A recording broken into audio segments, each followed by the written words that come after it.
Hey, it's Benji Cole, son of Al Cole from CBS Radio and host of the syndicated talk show, People of Distinction. The talk that gives you an in-depth view of some of the most dynamic, intelligent, and successful people on the planet. Run to our website, alcoleenterprises.com for more info. Email me directly through benji@alcoleenterprises.com if you'd like to get involved with what we have going. And as always, please continue to like and follow our broadcasts. People of Distinction is an internationally syndicated show solely due to the love and support that you all continue to show. We're available across all major podcast distributors. And like I mentioned, people, if you keep following, we're going to continue to put out the content. Now sit back and strap in because we are delighted to showcase this next guest on our network. And on the line with us today, we have the impressive Albert L. Clark. Now, we're going to be discussing Albert's amazing book, Lightning and Thunder, a love story filled with miracles.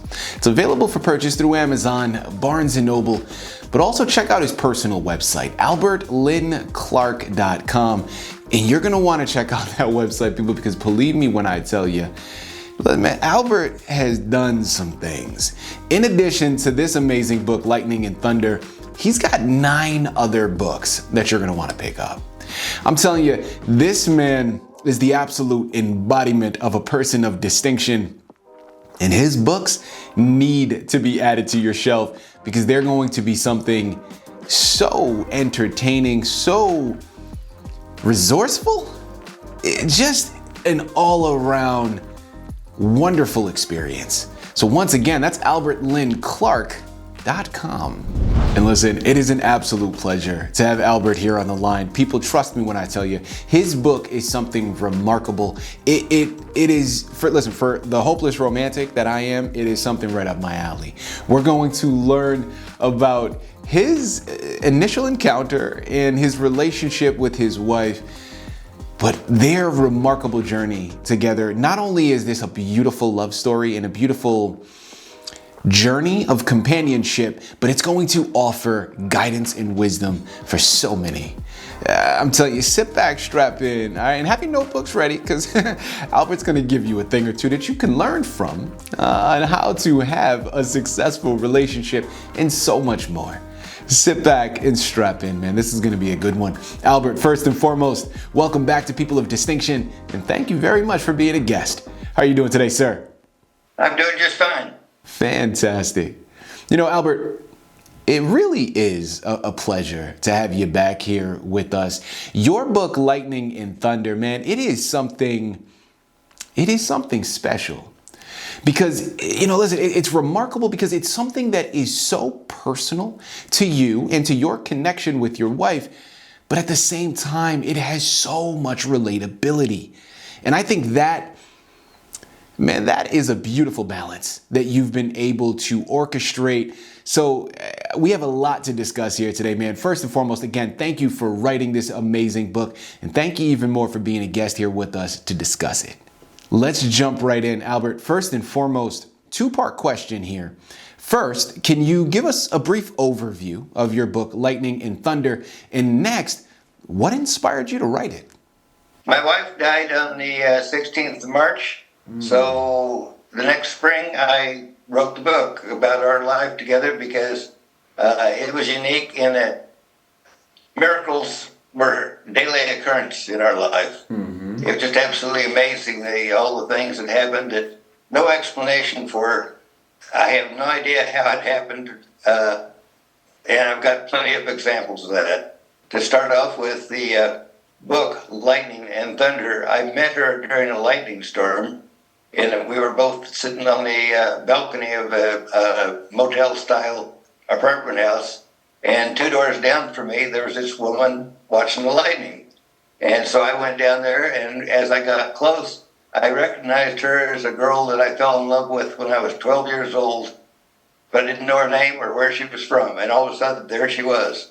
So I said, let's get married. She said, what?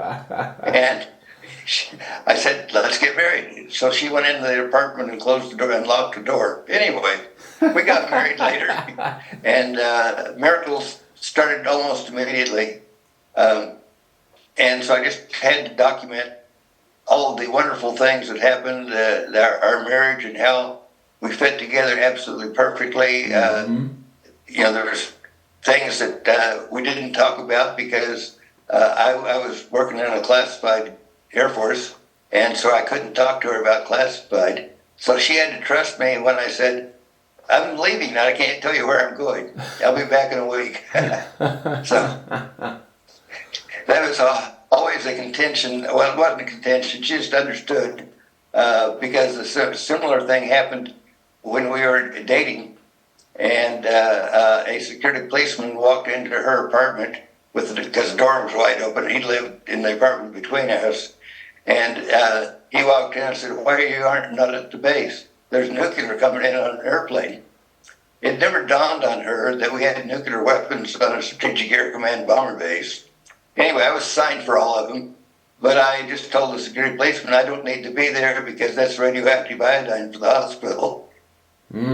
And she didn't talk to me for 2 weeks because that just sort her the fact that I was signed for all of the nuclear weapons on a major air base. And then I went away for a school for 6 weeks, and when I came back, she just knew that, yes, she wanted to get married to me, I wanted to get married to her, and she just wasn't going to ask what I did anymore. So that part of our life was always a secret. So I mentioned you have a few questions. I can start listing miracles for the rest of the time we have available, but that's kind of pointless. Well, listen, we're definitely going to cover a lot of other aspects, but quickly, I want to point out, we've heard that phrase tossed around a bunch, right? The love at first sight. And it brings up things that we see in movies, that we've read in books, but we so rarely ever get to experience. Now, there are a lot of reasons for that. We don't need to go into them now, but I want to hear it from you, Albert. Can you tell us more about your first encounter with your wife? Yeah, my parents took a summer vacation, and one of the places we went was Disneyland, California. Well, as I'm going through Disneyland, California by myself, because I have a younger brother, so my parents stuck with them, but I was only 12 years old. I was very responsible, so they just let me have the roam of the place.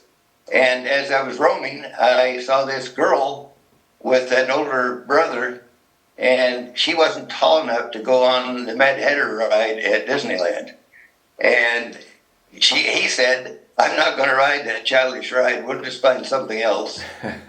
And I tried to figure out a way that I could find out her name and where she was from.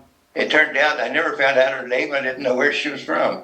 At the time, her parents had brought her from Wisconsin. But when we met, 14 years later, she was living in Arkansas. And when I came back from the Vietnam War, I moved in an apartment in that same town where she was working, and we were only 2 doors apart. And I found her again after 14 years of searching. Wow. Man, listen, people, call it fate, call it divine intervention, call it anything else, but what you can't call it is anything other than miraculous. My goodness. That is absolutely insane. Albert, I want to now go into some of those miracles that you mentioned before, okay? Because first of all, that encounter right there is already a miracle. I got it. I'm picking it up. But now as we continue moving forward, can you share a few of the most unbelievable yet true stories that happened during your marriage? Okay, well, shortly after a few months after we got married, I got orders to go to a German Luftwaffe base, not an American base in Germany, but a German Luftwaffe base. So we show up there, and I had a high security clearance, but not a high enough security clearance. So I couldn't go to my job. So I took off in the car we just bought and drove over to Paris. I had never been driving in Europe before. We had made reservations at a small 20-room hotel that wasn't too far from the Louvre.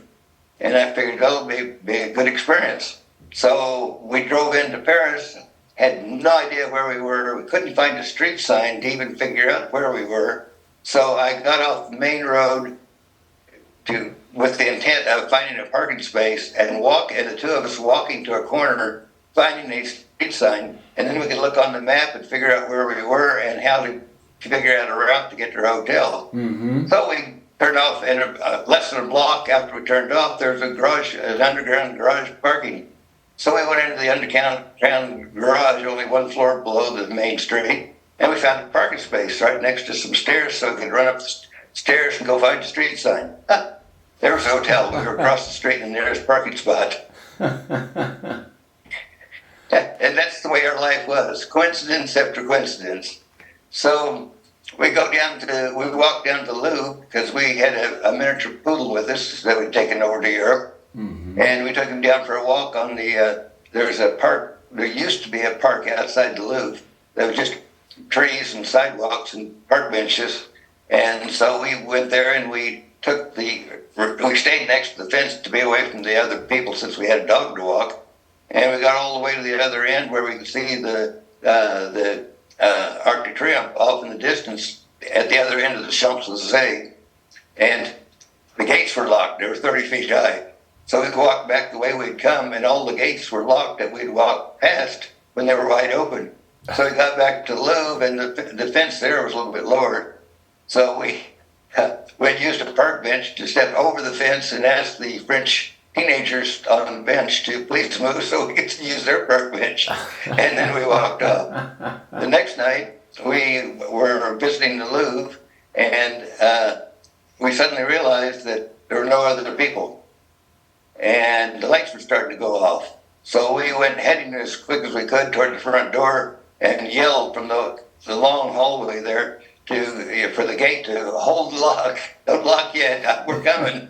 And so we were the last two out of the Louvre. Okay, so that's an interesting story. Not exactly a miracle, but the kind of things that happened all of our lives. So the next night we're in Notre Dame Cathedral, and we saw a tour group go up these steps back behind the altar. Didn't know where we were going, but we followed the group, mm-hmm. and discovered we were up on the top balcony with the gargoyles. And they weren't speaking English. So we went off to the side, took some pictures with the gargoyles. The tour group left, and we tried to leave. Doors were locked. And the rain's coming. So, naturally, our luck holds it out. A janitor comes out to empty the trash, and we leave. So, we travel all over Europe. I didn't have a compass. My wife couldn't read a map. But we always ended up going the shortest possible route and turning at all the right corners to get where we wanted to go, sort of by accident. I call that my GPS, my God's positioning system. And so another interesting story, I guess, was we're in Spain, and we got behind a donkey cart with about 100 cars between us and the donkey cart. So I got off the main road into the little town of Figueroa, Spain, in northern Spain, on the Costa del Sol, which is on the Mediterranean side, right there close to the border. Mm-hmm. And we found this cathedral there, and a priest came, and I was wondering about parking on the cobblestones, this big open cobblestone area, and I was the only car there. The priest came out and invited us he said it was okay to park there, and in Spanish, which I don't speak. He brought us into the cathedral, showed us the wooden organ, tried to tell us some other things that I couldn't really understand, and then he took us into his private collection where he showed us the Bible that Christopher Columbus had left there after signing it in 1491. Mm. It has his date and his signature right on the Bible. And so a couple of days later, we're in Barcelona, and we find 3 replica Columbus ships that are being ready to do sails in the Americas in 1992 for the 500th anniversary of Columbus sailing the Atlantic. And we get a tour through the ships, right? And 20 years later, we had 2 miracle adoptions, which is another miracle story. And we'd taken them down to Corpus Christi and Padre Island. And I had this feeling that I really needed to drive to the north end of Padre Island and see what's up there. So we drove up there. There was nothing to see except fishing boats that were docked and fishermen's houses, and not even a 7-Eleven store. We got all the way to the north end, and there were the 3 Columbus ships from Barcelona sailing into the port almost 20 years later. So we found out where they docked because we were getting ready to leave the next day, and the same guy that had given us a tour through the ships in Barcelona recognized us, probably recognized my wife, because everybody knew my wife. And she was just automatically a magnet to any guy that ever met her, or any woman that ever met her. I mean, everybody loved her. Anyway, he took us and our kids through the ships before they were open to the paying public the next morning. Yeah, just another little story, just things that happen to us all the time. People, listen, I'm telling you, man, Albert is someone, I told you, man, he is the truest embodiment of a person of distinction. These things I would not believe if I didn't have him here telling me. And I know a lot of you are out there, you are just dumbfounded. You are like, I don't know, Benji. This is all absolutely incredible. And this is the reason why you have to pick up his book, okay? Remember, it's called Lightning and Thunder, a love story filled with miracles. And it is filled with just that, okay? There are a lot of them there. Amazon, Barnes & Noble. Most importantly, though, his personal website, albertlynclark.com. While you're at it, check out the 9 other books that he has written, because I promise you, man, there is more than enough to go around. These books need to be added to your shelf. Head on over there and pick up your copies. You know, Albert, transitioning here, man, you mentioned before about your interesting career that you possessed and really how it was made possible by your wife and the overall support that she was able to show. Well, let's go a little bit more in depth with that now, okay? Because I want to know, first and foremost, how did she support your career aside from what you've already stated? And second part to that, how do you think the two of you complemented one another as partners, both in life and in work? Well, she was a welfare worker for the state of Arkansas. And when we went to Europe, there was so much for her job because no way she'd find a job at a German Luftwaffe base. But when we were there, while I was working, she organized things. Our movie theater had fallen into disrepair. Ceiling tiles were coming down. Chairs were broken. Projectors didn't work anymore, so we didn't get on the motion picture circuit anymore. Well, she organized some. She got with some of the wives, and they got their off-duty airmen to all congregate at the theater. And then she directed them on what they had to fix it. And she didn't need to ever order anybody. People wanted to do whatever she asked. So she was just a natural leader in that she organized whatever. And I arranged to get the cameras overhauled at the main repair facility in Germany and got back on the motion picture service. And she and the enlisted guys and some wives all rebuilt the inside of the theater so it was pleasant to watch in. And then the Germans wanted us to move our old club so they could use it for a training facility for German Army.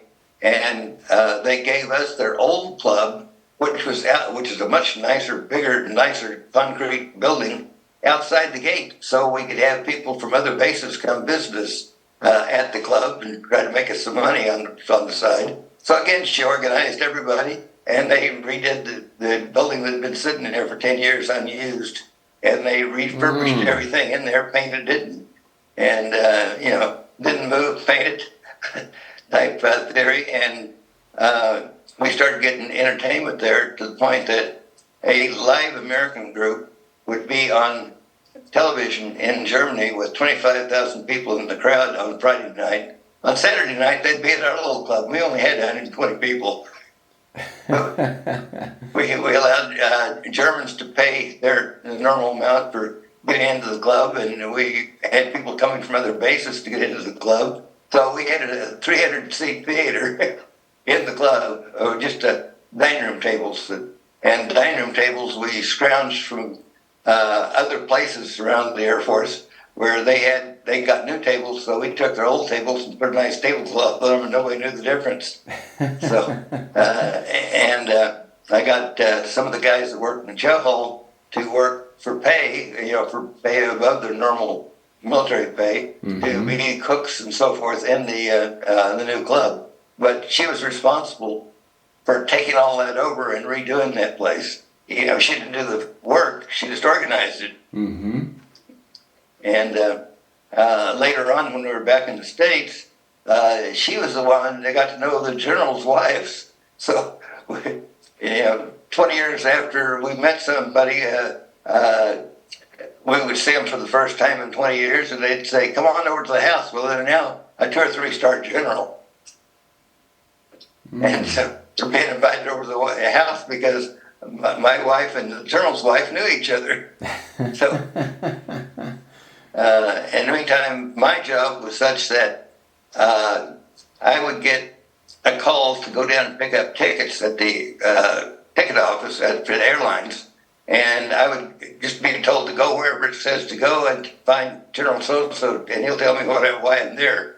So I would go, and the senior civilians, that was the equivalent of a 2-star general, could not know where I was or could not ask what I was doing. But my wife always knew because I called her from the motel wherever I was. So she knew where I was, even though basically only a couple of generals knew where I was otherwise. Mm-hmm. But she knew. But she didn't ask what I was doing because they would just, no. She wasn't cleared for classified, and I wasn't going to tell her. So, but she just knew that. So she allowed me to be gone 1 week a month, basically, going somewhere mysterious, doing something mysterious, and then coming home. And of course, to this day, even though I've been widowed for 8 years, I like to look at pretty women, but I just not interested in this women. Mm-hmm. I can be friends with them, but I don't want to date them. So anyway, that's one reason we got along is she didn't ask questions and gave me the freedom to do my job. And on the other hand, she was working in the background. Oh, and I'll throw in something else too. While we were over in Germany, she organized. We had a bunch of dependent girls, in grade school and high school girls that had nothing to do.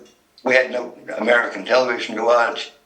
We couldn't even get the Armed Forces radio where we were. Mm-hmm. So she organized a Girl Scout troop and then took them around here and there and doing crafts and so forth. So it's the only small unit like that had a Girl Scout troop. And all the girls, 100% of the girls joined it. And later on, she was a Cub Scout troop for my son, and then a Boy Scout troop, and then a Girl Scout leader for my daughter. She had 25 years as a Scout leader. So that's what she did. People, one last time, remember, you got to head on over to Amazon, Barnes & Noble, but most importantly, albertlynclark.com. This is a magnificent book. Not only are you going to celebrate this beautiful love story, but you're also going to have an incredibly valuable resource to add to your shelf so that you can grow and develop through it as well. Again, it's called Lightning and Thunder, a love story filled with miracles. But while you're at it, remember, there are a lot of other books. And Albert has put in work, 10 books total at this time, and hopefully many, many more on the horizon. So you know where you got to go to pick up your copies today. Take this book and really cherish it for the gift that it absolutely can be for you and for your life. Albert, listen, man, this has been a true pleasure and an absolute honor. I really do mean that. Thank you for your wonderful words of wisdom. Thank you for creating this magnificent book, but most importantly, thank you once again for being a guest here with us to discuss it through people of distinction. And thank you, Benji Cole, for having me on your show here.